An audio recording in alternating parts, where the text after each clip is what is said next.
पे आपके पास है टीसीपी आईपी मॉडल। अब इसमें आप देखें कि ओएसआई मॉडल जो है आपके पास, ओएसआई मॉडल की आपके पास 7 लेयर्स हैं। नंबर 1 है आपके पास application layer, presentation layer and session layer. Fourth आपके पास ट्रांसपोर्ट लेयर है, फिर network layer, data link layer and physical layer. TCP IP model में आपके पास 7 लेयर्स हैं। नंबर 1 है आपके पास एप्लीकेशन, 2 ट्रांसपोर्ट, थर्ड में आपके पास नेटवर्क लेयर है और फोर्थ जो है वो है आपके पास नेटवर्क इंटरफेस लेयर।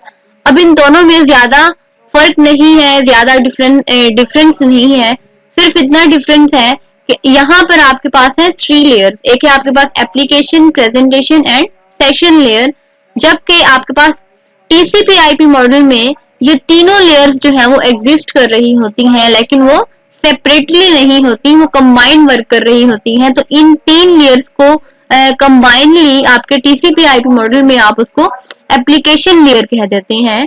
तो ये 3 लेयर्स जो काम कर रही होती हैं, सेम इसकी वर्किंग जो है आपके टीसीपी आईपी मॉडल में एक लेयर परफॉर्म कर रही होती है, जो कि आपके पास कहलाती है एप्लीकेशन लेयर।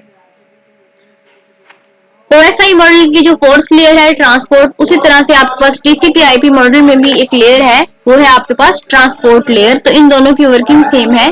यहाँ पर आपके पास जो लेयर है नेटवर्क, सेम आपके पास टीसीपी आईपी मॉडल में जो है वो लेयर है। अब ओएसआई मॉडल में आपके पास लास्ट में 2 लेयर्स हैं, एक है आपके पास data link layer and physical layer. तो इन दोनों लेयर्स को हमने डिस्कस कर लिया है। Data link and physical layer, ये 2 लेयर्स जो वर्क कर रही होती हैं। तो ओएसआई मॉडल में आपके पास 2 लेयर्स हैं, जबकि आपके पास टीसीपी आईपी मॉडल में जो है ये आपके पास 1 लेयर है। तो नेटवर्क इंटरफेस लेयर जो है वो आपके पास 2 लेयर्स का कॉम्बिनेशन होती है। तो नेटवर्क इंटरफेस लेयर भी आपके पास data link and physical layer वाली जो है वो सारी के सारी रिस्पॉन्सिबिलिटीज परफॉर्म करती है। फर्क ये है इन दोनों में, डिफरेंस ये है कि ओएसआई मॉडल जो है आपके पास इंडिपेंडेंटली जो है उसकी 7 लेयर्स की फॉर्म में वर्क करता है, जबकि आपके पास टीसीपी आईपी मॉडल जो है ये इसकी आपके पास 4 लेयर्स हैं। लेकिन उन 4 लेयर्स के अंदर आपकी सारी की सारी रिस्पॉन्सिबिलिटीज जो है वो ओएसआई मॉडल की परफॉर्म होती हैं, लेकिन आपकी टीसीपी आईपी मॉडल में जो है वो 4 लेयर्स हैं और ओएसआई मॉडल में जो है आपके पास 7 लेयर्स जो है वो मौजूद हैं। तो डिफरेंस देख लेते हैं कि ओएसआई और टीसीपी आईपी में डिफरेंस क्या है। तो टीसीपी आईपी मॉडल मैंने आपको बताया है कि जब आपके पास इंटरनेट डेवलप हुआ था, इंटरनेट इंट्रोड्यूस हुआ था, तो उस टाइम आपके पास जो प्रोटोकॉल वर्किंग में आया था, ARPANET advance research project agency network ने टीसीपी आईपी मॉडल को जो है वो इंट्रोड्यूस करवाया था। लेकिन आपके इंटरनेट के इंट्रोड्यूस होने के बाद काफी अरसे के बाद एक और प्रोटोकॉल जो डेवलप हुआ था, वो था आपके पास ओएसआई मॉडल। उस ओएसआई मॉडल जो आपके पास डेवलप हुआ है, ये आपके पास एक ऑर्गेनाइजेशन है, इंटरनेशनल स्टैंडर्ड ऑर्गेनाइजेशन। तो इस ऑर्गेनाइजेशन ने एक मॉडल डेवलप किया था, वो है आपके पास ओएसआई मॉडल। तो टीसीपी आईपी मॉडल जो है ये आपके पास ज्यादा रिलायबल है, ओएसआई जो है आपके पास लेस रिलायबल है। TCP IP is transmission control protocol, जबकि ओएसआई मॉडल जो है वो है आपके पास ओपन सिस्टम इंटरकनेक्शन। टीसीपी की 4 लेयर्स हैं, जबकि आपके पास ओएसआई की जो है वो 7 लेयर्स जो है वो मौजूद हैं। अब टीसीपी आईपी में आपका जो कनेक्शन है, आपका जो डाटा की वर्किंग है, आपका जो डाटा ट्रांसफर हो रहा होता है, वो आपका कनेक्शन ओरिएंटेड भी हो सकता है या फिर आपका कनेक्शन लेस भी हो सकता है।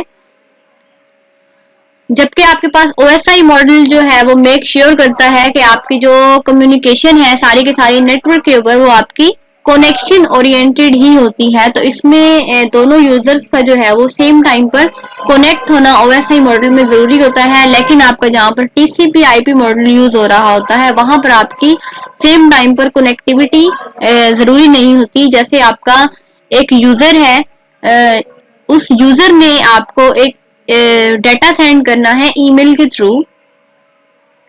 अब ईमेल आपका यूजर जो है वो अपनी टाइमिंग में कर देगा, लेकिन आपका जो रिसीविंग पर्सन है वो अपनी टाइमिंग के अकॉर्डिंग जो है वो जीमेल को ओपन करेगा और वहां से अपनी ईमेल जो है वो रिसीव कर लेगा। तो टीसीपी आईपी, तो इस तरह की जो आपके पास कम्युनिकेशन होती है, ये आपके पास कनेक्शन लेस कहलाती है। कि इट मीन्स आपके सेंडर और रिसीवर को जो है वो एक टाइम पर जो है वो कनेक्शन जो है वो जनरेट नहीं करना होता।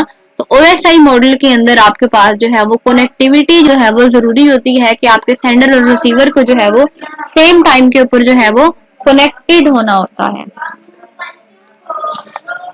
इसके अलावा आपके पास जो दूसरा एक और डिफरेंस है TCP और IP मॉडल का, वो आपके पास ये है कि आपके पास जो TCP है ये मेक श्योर नहीं करती कि आपके पास डिलीवरी ऑफ पैकेट्स को जो है वो मेक श्योर नहीं करती कि आपके पास सारे के सारे पैकेट्स जो हैं वो रिसीव होंगे या नहीं होंगे। लेकिन आपके पास जो OSI मॉडल है ये आपको मेक श्योर करती है, एश्योरेंस देती है डिलीवरी ऑफ पैकेट्स की। It is defined before the advent of internet. तो जब आपके पास इंटरनेट डेवलप हो रहा था या अभी इंटरनेट जो है वो इंट्रोड्यूस हो रहा था, तो उस वक्त आपके पास जो है वो जो मॉडल इंट्रोड्यूस करवाया गया था वो था आपके पास TCP IP मॉडल, और अब आपके पास जो मॉडल वर्क कर रहा है वो है आपके पास OSI मॉडल। तो ये आपके पास जो है वो बेसिक डिफरेंस है आपके OSI मॉडल में और आपके TCP मॉडल में।